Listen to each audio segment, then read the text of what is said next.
well-dressed gentleman and his wife came into my office in North Adelaide and sat down, and they had left their two teenage girls in the waiting room, but I called the girls in. One was 13 and one was 15.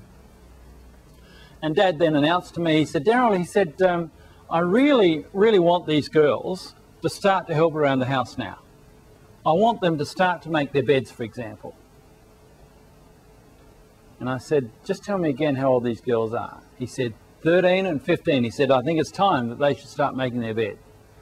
And I said, okay. He said, look, I've done the right thing by these girls. He said, I've given them everything they wanted. They get the overseas holiday. He said, they wear the designer label clothes. And he said, if the 15-year-old goes out on a Saturday night, he said, I press $50 into her hand and say, have a good night, honey. And I said to him, do you mind if I can come and live at your place? You know, that's too good to be true. So here was this gentleman trying actually to do something that he ought to have done within the first 7 years or so. That's when the good habits are laid down. If you want children to start to make their bed, start it when it's early. You know, 4 or 5, I don't mind. I mean, they're never going to make it properly like you want it done. But you start to set in place the habits for life. And really, those who are successful in life have created good habits for themselves. Those who are successful in life have created good habits for themselves. So we're trying to teach our children good habits. And what is it all about? It's about gaining independence in life, and there are 2 stages in life when you can expect it to be rocky.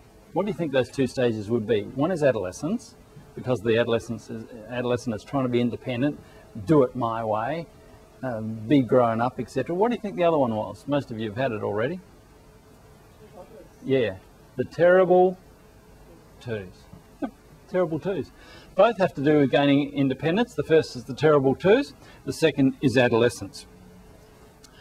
This is the one where you have one word in your vocabulary, and it's usually no. And the second word is it's usually don't. And in between there, it's naughty or something else that you might throw in. So this is where it really starts, independence starts to kick off, and then later on comes through in adolescence. And interestingly enough, sometimes what I've seen is the adolescent is so attached to the parents, they actually see the parent as the enemy, because that's the only way they can separate out, because they have to at some point separate off. And we'll go more into that in just a moment as to why it's so rocky and why it's difficult and what you as parents need to do. But sometimes they do see you as the enemy. So, in a nutshell, the bad news is there are 2 periods in life when your children are going to be difficult, the terrible twos and adolescence. The good news is that neither lasts forever.